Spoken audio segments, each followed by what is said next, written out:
All right, we're going to take a quick time to just do a video lecture about free fall. It's very similar to the work that we've already done. So we'll start off first with the definition of free fall. So if an object is freely falling, it is only under the influence of gravity, meaning that there's no air resistance. Again, you can speed watch this a little bit, but definitely don't miss the important features. So no air resistance. That's kind of an important feature of free fall. Okay, the variable that we use for free fall acceleration, because our acceleration is going to be in the vertical direction, we'll start using the subscript y for vertical direction. We'll call it the acceleration in the y direction. Sometimes you'll see the common variable of little g or baby g used to indicate free fall acceleration. And free fall acceleration on the planet Earth, which I'll put a subscript e here, is 9.8 meters per second squared. We can certainly approximate this to 10 meters per second squared, and the direction is going to be down. Gravity is always pulling you down. Anytime we have a multiple choice question, any free response question, it is completely acceptable to use 10 meters per second squared. It's a nice approximation. Okay, so connecting to some previous ideas, we'll draw a motion map of a ball that's being dropped from rest. We're going to see that this is very similar to releasing a cart from rest from the top of a ramp. In fact, if we have a cart at the top of a ramp, basically all we're doing is taking the ramp and putting it vertical. So obviously we don't want to do this in the classroom, but this would be a free fall acceleration. So only under the influence of gravity, it's not being affected by the ramp at all, and it would be its maximum acceleration without any kind of like jet engines or anything like that. So my initial velocity in the vertical direction, v naught y, so v sub 0 y, is going to be equal to 0. So this will be my first point. 1 second later, it's going to have a speed of 10 meters per second down. And again, I'm just going to kind of put the down direction here. 2 seconds later, it would have a speed of 20 meters per second. 3 seconds later, it would have a speed of 30 meters per second. And then finally, 40 meters per second at 4 seconds later. So we can see that the speed is increasing by 10 meters per second and the direction is always down. Okay, now second example, straight up and down. Again, going to be similar to the car being pushed up the ramp, goes to the top and comes back down again. So it'll start out with its maximum speed here, and it's going to slow down until it reaches the top. So momentarily at the top here, the speed would be 0, and then it's going to speed back up on the way back down. So we can see that change in direction. So if we look at our position versus time graph, and it's probably better to maybe label this y as a function of time here, we're going to see speeding up in the positive direction as it's going up. Oops, I didn't want to make it a straight line. Erase that. Oops. There we go. Speeding up in the positive direction till it gets to the top. I'm sorry, slowing down in the positive direction as it reaches the top. And then as it comes back down, speeding up as it comes back to where it started.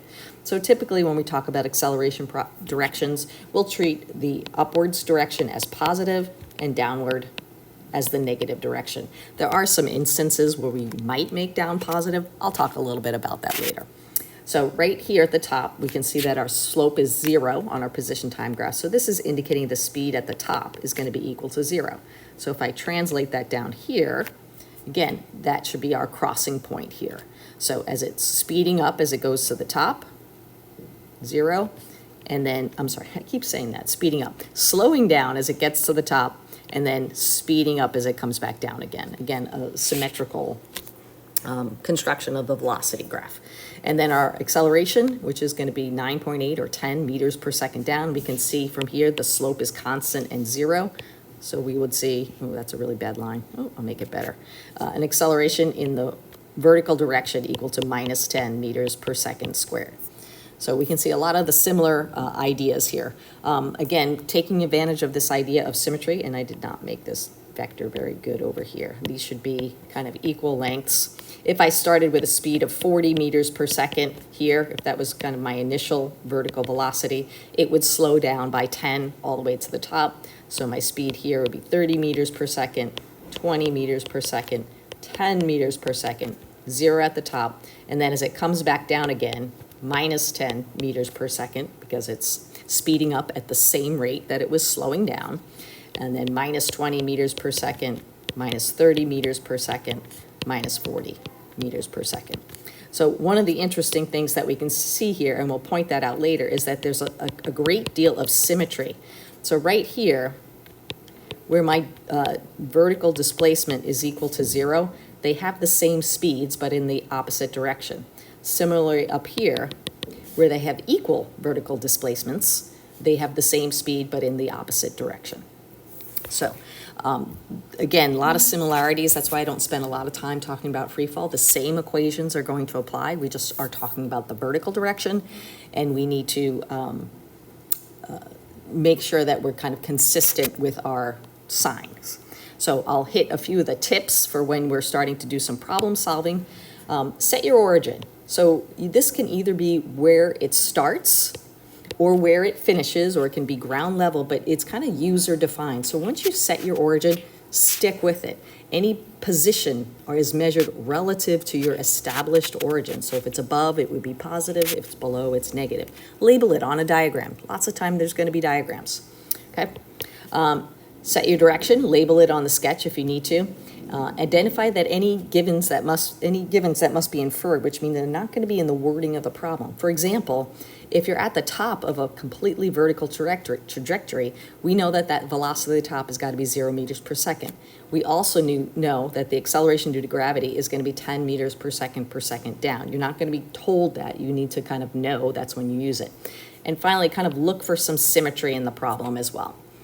All right. The last part of this is I'm going to ask you to try a problem, and then I'm going to post a solution to it that, again, try it on your own first and then see if you can get through it.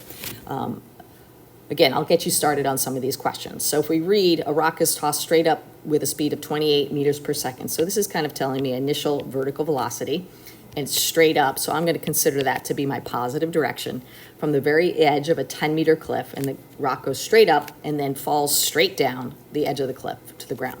So if we just drew kind of a picture here, here's my 10-meter cliff. We're going to take the rock as being kind of launched from ground level. It's going to go up here and end up back down at the bottom. So if I make this my initial position equal to 0, then my final position, or my position at the bottom here, this would be minus 10 meters per second, again, because it's 10 meters below where I started. And then this would represent kind of the maximum height. Okay, so calculate how high it would go relative to where it started. So I'm looking for this distance right here, that kind of Y max. That's kind of my question mark that I want to solve for. So let's think about like what variables that we are given. So again, my initial vertical velocity is going to be plus 28 meters per second, listing out my givens. My acceleration in the vertical direction, which is going to be equal to g, is going to be equal to minus 10 meters per second squared. My initial position, I'm going to say, is equal to 0. My final is what I want to solve for. So we kind of think about what is our missing variable? What don't I care about or has never been mentioned? And that would be time. So time is our missing variable, and that's going to help us decide which equation to use. Okay. Once we kind of finish that, we'll calculate the object's velocity as it hits the bottom of the hole. So now I'm kind of changing my final position. My final position is going to be minus 10 meters. A lot of similar things that we had from the previous, so I'll just kind of jot these down again. And my acceleration in the vertical direction is going to be minus 10 meters per second squared. And again, I want to find out the object's velocity as it hits the bottom of the hole. Again, we think about what your missing variable is and go through that. And then finally, once we have kind of all this, the time it will take the rock to complete its trajectory, meaning all the way to the top and all the way back down again. So I'll let you kind of work through these final questions.